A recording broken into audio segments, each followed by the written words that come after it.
and welcome to Offsite Dirt. We are construction news for all types of constructions. We like to talk about trends, high performance. We love talking about education, offsite solutions, and then we get to meet these amazing builders. So as many of the audience may or may not know, I'm originally from Chicago, Illinois, and we have a delightful woman general contractor with us from Integro Builders, Allyson Anderson, is going to give us her take and her background on collaboration, on client management, and project influence. Hello, Allyson. Welcome, and thank you for being here. Hello, thank you for having me. I'm so excited to be here. We are too. I would love if you wouldn't mind giving our audience a little bit about your background, and please include all of these amazing organizations that you also work with. Oh, geez. Yes. Well, I am Allyson Anderson. I'm the founder and CEO of Integro Builders. I started my company as a builder because I hired a terrible contractor and decided to take over my own project. And 10 years later, here we are in Chicago. We do architecturally led projects with a sustainable and high performance focus. And I am a council member for the Urban Land Institute, an affiliate member of the American Institute of Architects, and I'm currently the president of the National Association of the Remodeling Industry for Greaterland, Chicago. So Quite the background. And it makes a me little bit. excited. It makes me excited to talk to a female running a amazing building company and really excelling in it. So let's kind of jump in. And when we are talking about projects, every single project is specific. Every single client has a different need. And I love, that you work with architects and you kind of lead the project with the architect. But I'd love to talk about project influencing and what does that really mean for integral builders? Yeah, so when I first started my company, I mean, the company has evolved, right? And when I first started the company, I really just felt like the residential building experience for the average homeowner was atrocious. I mean, no accountability, no transparency, two-page bid forms for hundreds of thousands of dollars worth of work, a severe lack of project management and communication. And I really originally just felt like, we can do this better. Like we can step this up 2 steps and make a huge splash in the industry. And my primary concern also was that because homeowners were so afraid to hire renovation contractors in Chicagoland, we were losing our architecture. We were losing these old homes because people felt more comfortable knocking something down and building new construction than they were renovating something existing because they felt like they couldn't control their budget. They couldn't trust the contractor. They never knew what was going to happen. And so my original goal for the company was to change the game and change the competition. But what I learned first and foremost is that Chicago is the biggest small town you'll ever be a part of when it comes to construction.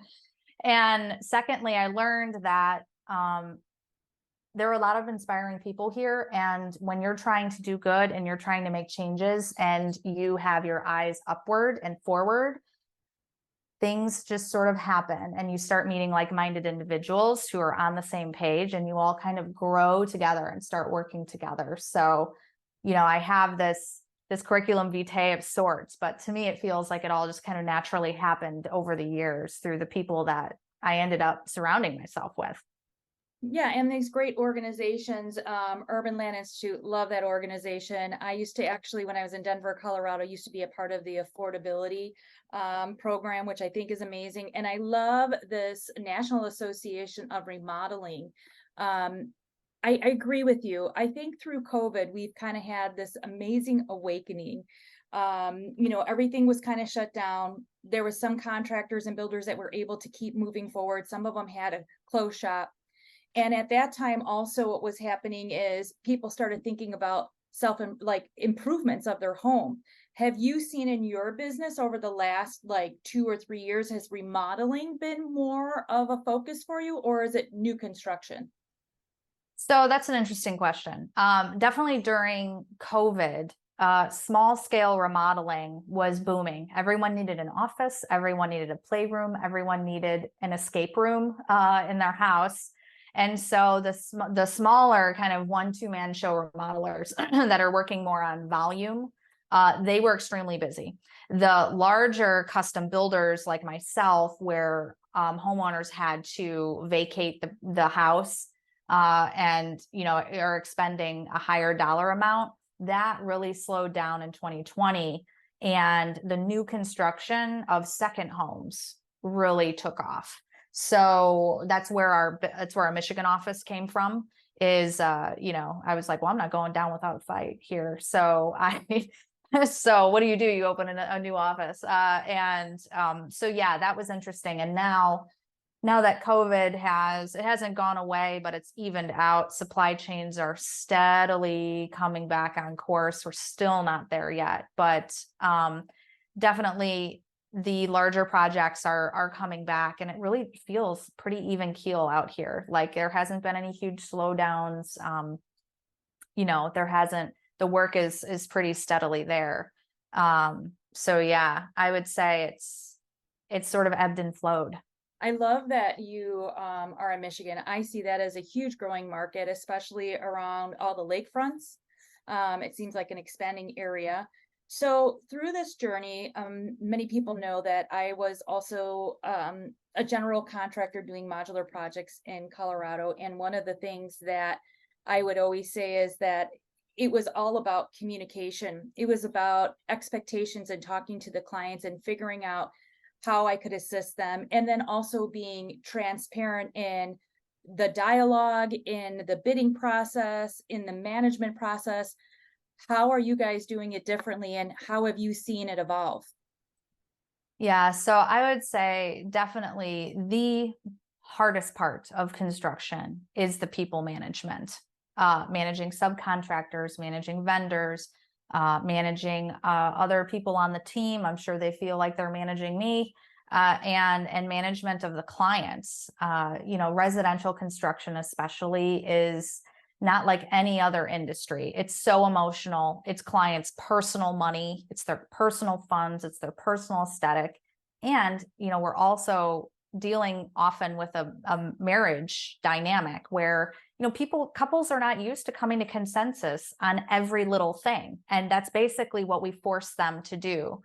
And I really find that the burnout in construction is never the construction. It's always the management of people. And it's something that the industry has to improve on, because it's really, really hard. And I find, especially whenever I'm interviewing for new applicants or I'm looking for a new position, you'll find there's just a ton of turnover in those positions. And so I focused really in the last 5 years on zoning in, like when you have those projects that really go south, right? And it's like, I really started delving into like, why is that happening? Like, because so much is counterintuitive, right? And I'm like, why are you doing that? Like, why is that happening? Like, what is the psyche behind what's going on? And I feel like I was just sort of obsessed with it for so long because it's so stressful. And I really wanted to fix it. And I also wanted longevity with our employees, and I wanted to be able to protect the people who work for me. And so I came up with this concept of project influencing. And it's basically like, anybody can post to social media. That doesn't make them a social media influencer. In the same way that anybody can manage a project, but that doesn't mean they're influencing their project. And I feel like there are really fundamental things that people can do on their projects, builders especially, can really make a ton of difference, make the whole experience better for everybody. And so I've sort of been crusading on this concept for the last couple of years. So when you look at that concept and you look at your management skills, and you're right, it is very difficult. And also price point is a huge consideration about how people are factoring in what they want to have done or what their expectation is, right? You can have this budget of, let's just say $2 million. And the expectation is, well, I want all of these $100 million worth of finishes, and then how do you get that conversation back, and how do you really like steer your clients? What are some of the takeaways that have made your building company successful in those conversations? What do you think it is? I think fundamentally the team dynamic is the most important. The team falls apart, the project falls apart, and there's no saving it, And so for us, this is why, I think traditionally builders and architects have had an adversarial relationship.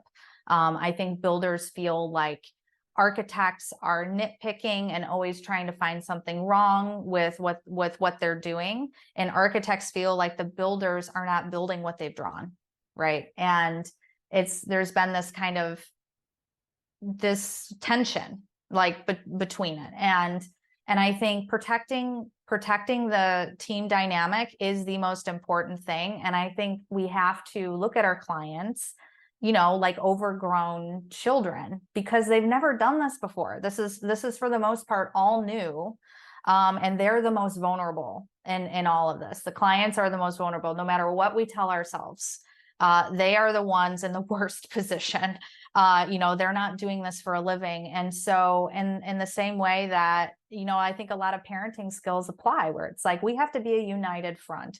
We have to be solution focused, not problem focused. And when it comes to the team, we all have to be saying the same thing. I mean, the worst position you can put your client in is in a referee position, where they have to choose who they're going to believe, or they feel like they have to, play games or patronize people. You don't want your clients in that position. You want them receiving the same information. And if you're having any kind of conflict on the project, it's like, keep it behind closed doors and understand and maintain the understanding that we all have the same goal. The goal is to build the project, to make a difference, and to take photos. That's the goal. Photos and documentation, right? It's always Right. about documentation. Do you feel like you're teaching your project managers these new skill sets? Because it is very, again, it's hard. It's like when you build a custom home or you build any type of home, the homeowner thinks in their head and imagines what this house is going to look like, right? That's why we'll use like house, or we'll use like these other images to try to like steer them in. So when you're talking with your team and you're training your project managers in the communication process, do you have a specialized software that you really love? Is there like classes that you try to teach them, or is it just you meet with them weekly and you guys kind of cultivate this program? Because to have you have success in 10 years and to be in such a large city and to keep expanding, and then obviously opening another office, Allyson, you're doing something different. And I want to know what that difference is. I think the difference is pre-construction, really. It's that, I think when we first started, it was like we were bidding jobs, and it was like, I'm talking to 5 different builders, and if we are going to hire you, then we need to start in 2 weeks. And, you've got this whole set, and we're bringing out the subs, and the subs are putting their heart and soul into the bid. We're solving all the problems in a very consolidated amount of time. And it was kind of like chaos, and then you may or may not get the project. And to me, I was like, this is impossible. And this creates a ton of animosity, like that, because like the architect doesn't have a control over what the client is doing. And I think the dynamic between a client and an architect and a client and a builder is different. We have a lot more power as a builder. We have way more power because all the money is running through us. And so we naturally have more of their ear, right? And this sort of contributes to what I was talking about before. But for us, I had a really bad bid like go down, where it was like a huge project, multi-million-dollar project. Everyone, including the architect, was with the understanding that we were going to move forward. And then at the last minute, the client was like, we were communicating effectively, but then at the end of the day, the client had somehow convinced themselves that it was going to be less. And like, no one was telling them this, right? And it was just like, no, I mean, we can't get to that number, like it's impossible. And so it was like, after that project, I was like, from a business standpoint, we can't keep operating like this, thinking and staffing up for projects that could cancel at any time. And also that had to have been even more terrible for them, like the clients, right? And so I was like, we have to do pre-con. Like, we need a different role. Like, we are relationship based, and we have to be able to communicate effectively. And so much of it is about money, so much of it is about money. And so it's like, but how do we control that? Because we're a small business, we have limited resources. And it costs us money to spend time on something. If I'm saying yes to that bid, I'm saying no to another one, or I'm, and it's like, we have to figure out what's real, what's not. And we have to protect ourselves and everybody else in this position. And I just felt like, as the builder, we have so much power, like, let's use that power for good. So what I did is I was like, okay, get a schematic set, your early set. We will give you preliminary pricing, and just go to builders. If you want it, you can sole source to us, great, or not. You can talk to other builders, and you just want to make sure that we're within competitive range of each other, right? You just want to make sure that we're generally in the same ballpark as each other. At this level, you're not going to be choosing a builder because they're 20 grand less than the other, or even more than that. It's like, you want to work with who you like, because we're all going to get to the same price. The question is, when and how are we going to get to that price? And if you get to that price in the beginning, you're going to have a better final product for the number. If you're getting to it as you're constructing, you're not going to have the same final product, because it's always more expensive to make changes during the project. And so I started pre-con, and to my utter shock, I thought that I was going to start losing projects and losing bids. But what I found out is, like, everyone loved it, because it filled the gap between meeting builders and liking builders and hiring a builder.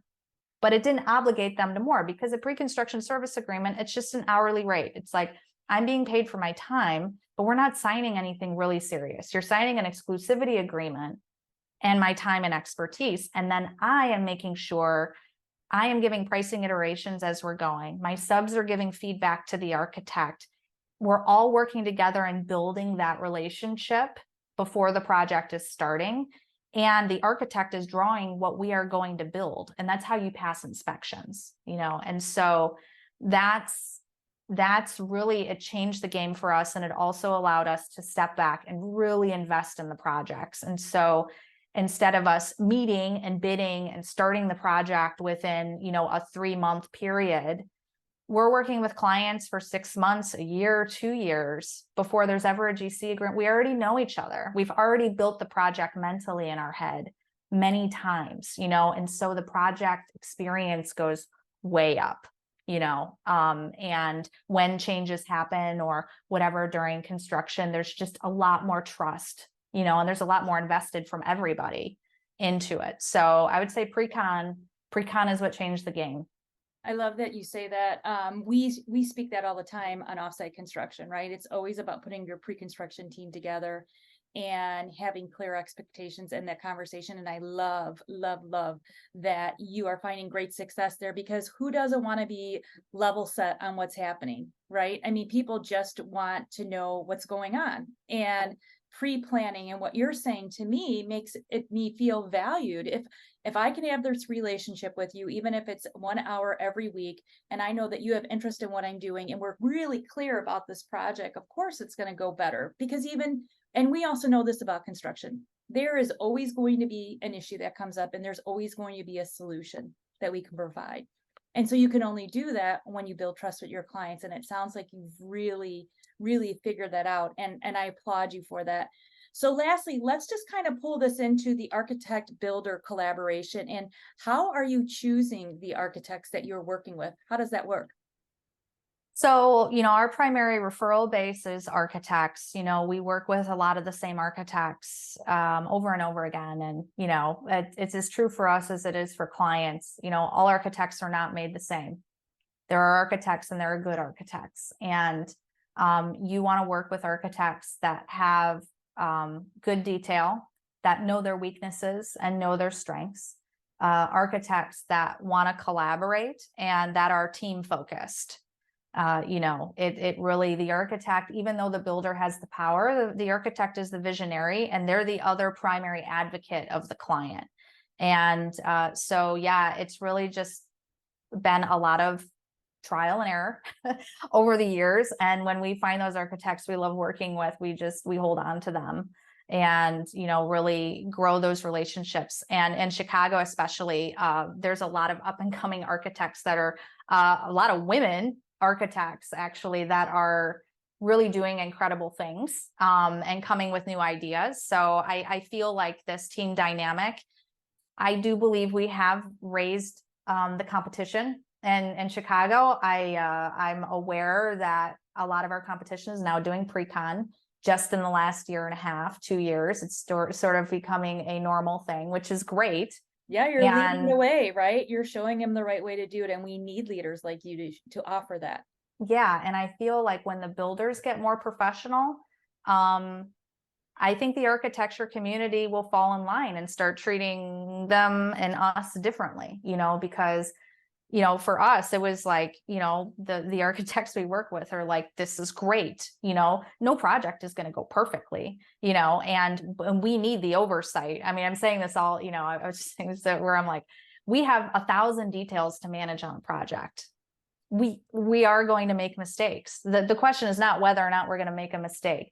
The key is that that the whole village is there and watching and helping. It's like, I don't consider it an insult if you come to me and you're like, should this window be 2 inches higher? And we're like, thank you. It's not an issue when you're telling us at the right time. It's an issue when you're telling us at the wrong time later. Right. And so there's all those kind of little dynamics going on all the time. So yeah, it's, I agree with you. So on the high performance, I know that you are a certified passive house builder. I know that it's just starting to evolve. People are more about the comfort in their homes. They may not want to have it certified, but is that kind of a passion where you're starting to see more high performance in your building envelopes and trying to kind of meet these higher standards in your projects? absolutely. I mean, code is the worst house you're allowed to build, right? And so I think historically code has always been the standard, right? And we do a lot of landmark work, historical landmark work. And the most important thing is that we are creating the next generation of use for these homes. And the next generation of use is going to see a lot of changes, a lot of climate changes. It's already happening. We're having extreme summers, extreme winters. But in Chicago, we are having windstorms like they are going out of style. These are huge, and we have to face it. It's going to get better. It's going to get worse before it gets better. Right. And I'll have to rely on the ones after me to solve the bigger issue. But for right now, the issue is we have to maintain comfort. We have to protect these houses from the environment that they're in. And we also are constantly having to assess the systems that we're putting in there. And something like the passive house certification for me was really eye-opening. That was a building science certification. I didn't know really what I was getting into before I got into it. And then I was like, oh my gosh. And most of it too is like, I can't believe I didn't know this before. Just understanding the building layers and how a house works with the systems, where the water is coming in, an air barrier, a thermal barrier, a water barrier, right? All these things are things that we really focus on when we're looking at the boring details that the clients really don't want to focus on, but it's so important. And it's like, okay, so what are the weak parts of the home? Where is air getting in? What kind of insulation are we using? But then how tight is the house, right? How much fresh air is getting in and getting out? How are we managing that? What should be electric? What should be gas? What are the appliances looking like? And things are changing. I mean, now I'm sure induction stoves are going to be the norm. And I think, gas fired stoves are going away. Well, if that's true, then maybe all the furnaces, everything is going to start going heat pump electric, and I think as a builder doing custom homes, especially doing high ends, like it is our duty to these homes, to our industry, to our communities, to stay on top of this, to keep up with these certifications, to keep watching what's happening and responding and stay really agile, because it's changing so much every year, that it's like, it's going to take all of us, all of us, meaning the vendors, the influencers, the architects, but like everyone has to stay on top of this. But at least you are staying on top of it, and you're having those conversations, and you're also educating the consumer that's working with you to know why this is so important and to know the longevity of the building. Man, Allyson Anderson, Integro Builders in Chicago, Illinois, and she's also in Western Michigan. This is an amazing woman in construction, and we are so grateful to have her and telling us about all these evolving, changing, and masterful ways of building, not only in the custom world, but also in the remodeling world. Thank you so much for being here on Offsite Dirt, Allyson. Oh, thank you so much. It was an honor to be here.